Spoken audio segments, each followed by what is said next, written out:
on the go. This is Valley News Live 10 at 10.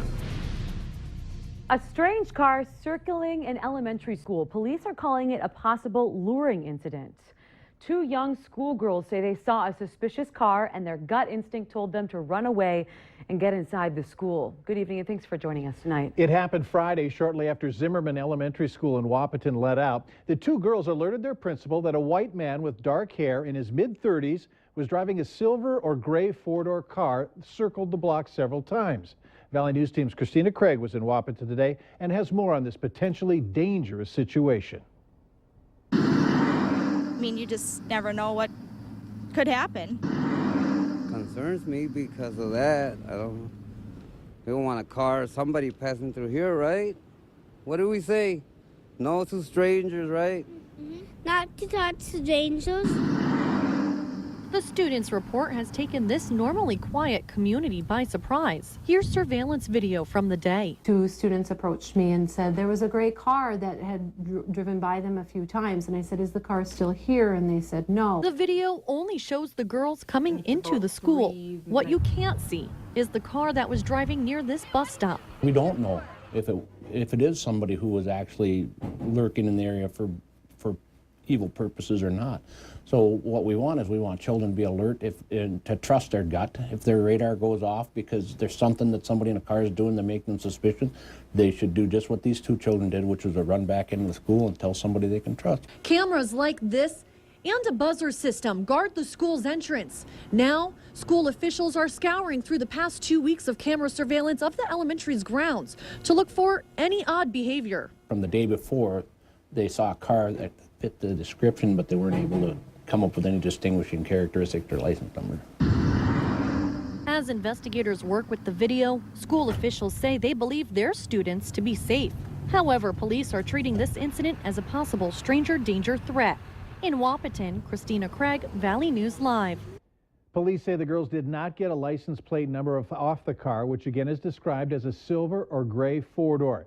If you see anything suspicious, call authorities. If you need help uncovering fraud or corruption in your community, call our whistleblower hotline, 701-237-6576, and leave your tip. We have some information on the Grand Forks drinking ordinance that we told you about earlier tonight. The Grand Forks City Council adopted two new ordinances aimed at reducing binge drinking. It passed one ordinance that would increase the liability of homeowners and landlords for underage drinking at parties. It also passed a more tolerant version of an extreme drinking ordinance. 3-for-1 specials are still okay, but unlimited drink specials are for one price have been outlawed. At the beginning of tonight's meeting, City Attorney Howard Swanson said there were already enough laws to cover this issue. Council members Dana Sandy and Doug Christensen voted against the new ordinances.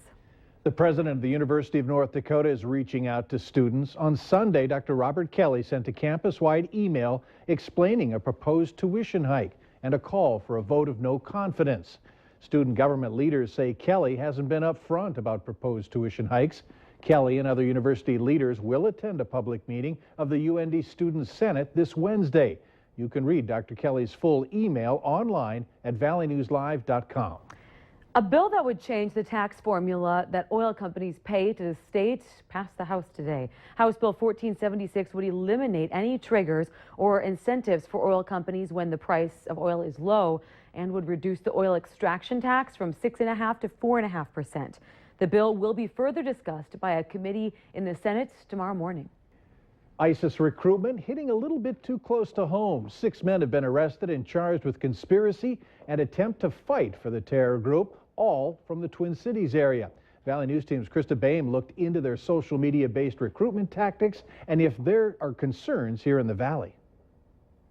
For more than 10 months, 6 men from the Twin Cities worked to join ISIS, a terror group reaching for recruitments worldwide. Is very troubling for most Muslims because A, they target more Muslims than they target anybody else actually.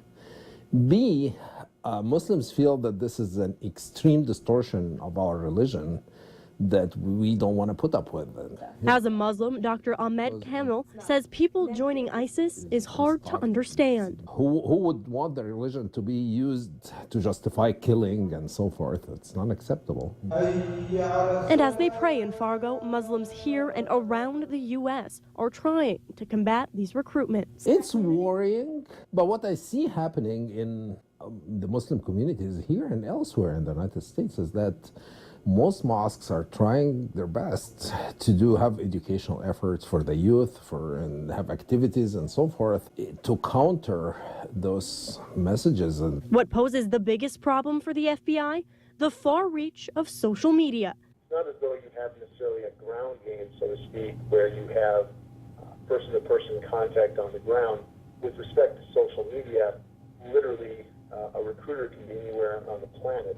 Recruitments have been focused on Somalians in the Twin Cities. And though these arrests are not tied to North Dakota, it's not being ruled out. If someone has concerns, they see changes in behavior or they see disaffection in a young person with whom they're familiar, that they should take notice of, and if appropriate, perhaps have a discussion with law enforcement. Knowing the attempts to radicalize and recruit to kill are far from over. It happened before, it will happen again in every religious community. Krista Baim, Valley News Live. An inside informant helped police break the case that led to the arrests in the Twin Cities. The FBI says oftentimes these plots are discovered through concerned citizens.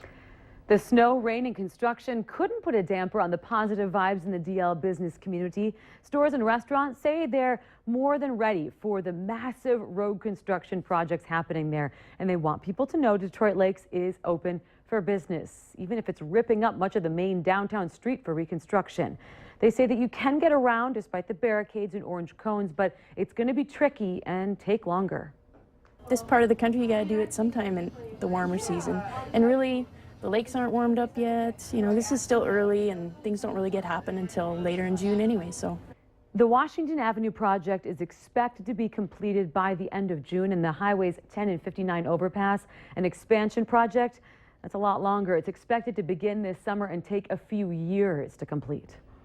They say every vote counts, and in the Maple Valley School District, that's exactly what happened. 7 absentee ballots decided a $10 million bond issue tonight. After Tuesday's election, the outcome was too close to call, the issue needing 60% to pass. As you can see, 59.6% voted yes, 40.4% no. Superintendent Brian Wolf says it failed by just 3 votes. When asked what's next, Wolf says Century Code prevents another vote for a year. The money would have paid for a new high school and the transition of the existing high school into an elementary. You know how difficult it can be to get time from work to care for your sick child or loved one, but now lawmakers are exploring ideas to make that a little easier for you and your family. Right now, only about 13% of American workers have paid family leave through their employer. And now the conversation about that is underway in the Capitol.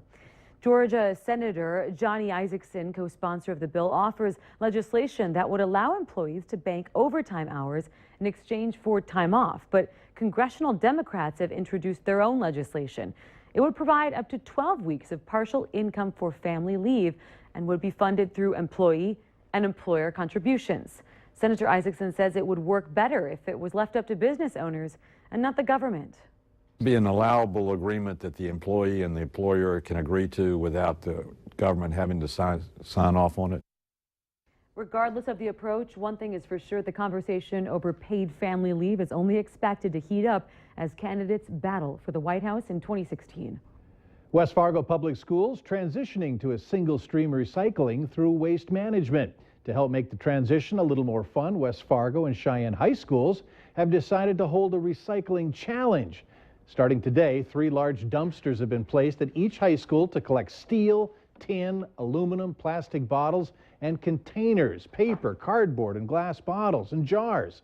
Waste Management will empty the dumpsters as necessary throughout the contest, weighing them and judging their volume each time. Now, the contest ends at 5 o'clock this Thursday. The winning school will receive $1,000 to use for a pizza party. Remember to like Valley News Live on Facebook. You can follow the latest news, weather, and breaking news updates anytime on your feed. Just search Valley News Live, like our page, and you'll stay informed throughout the entire day. Valley News Live 10 at 10 continues with No Wait Weather.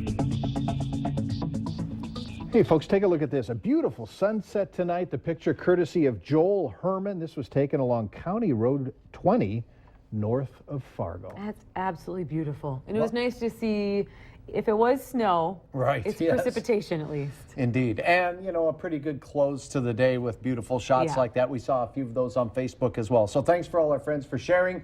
There's some light at the end of our tunnel, but a few more flakes are in the forecast, including right now in Boston.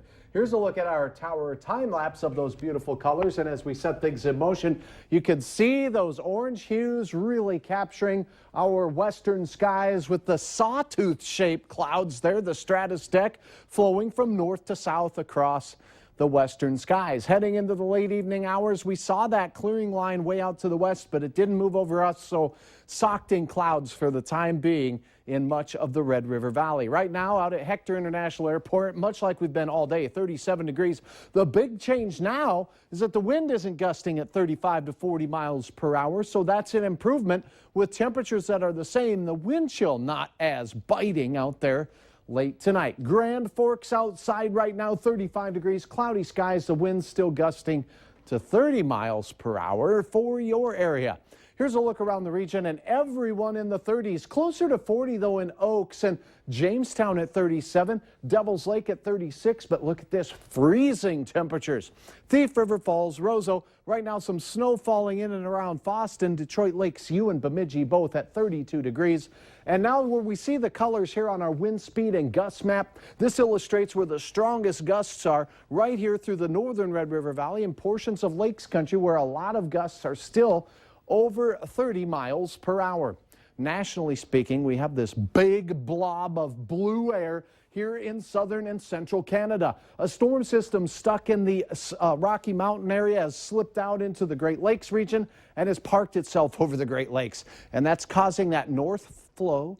It's tugging blue or cold air our way, and that's causing some blue on the radar as well, in the form of snowflakes passing through the Iron Range. Also, Thunder Bay and wrapping back down through Winnipeg and the Red River Valley will be a constant stream of light flurries that are going to be hit and miss flurries during the overnight hours. Out to the west, temperatures were warmer today where they saw some sunshine, a little bit of rainfall out there in the big sky country of Montana and out in the oil patch.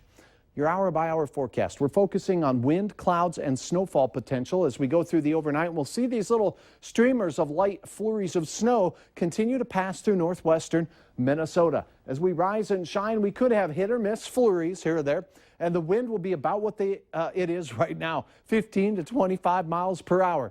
Now, as you head out for your midday hour, maybe grab a peanut butter and jelly sandwich and look at same conditions as we talk about some sunshine out to the west and a few flurries out to the east. Continuing more of the same throughout our afternoon. After work, you're driving home, still gusting to 35 miles per hour and a brisk feel to our day. But the best time of the day by far is going to be in the afternoon and evening when the winds die down. It'll be fun. Maybe you'll get a giggle out of it too.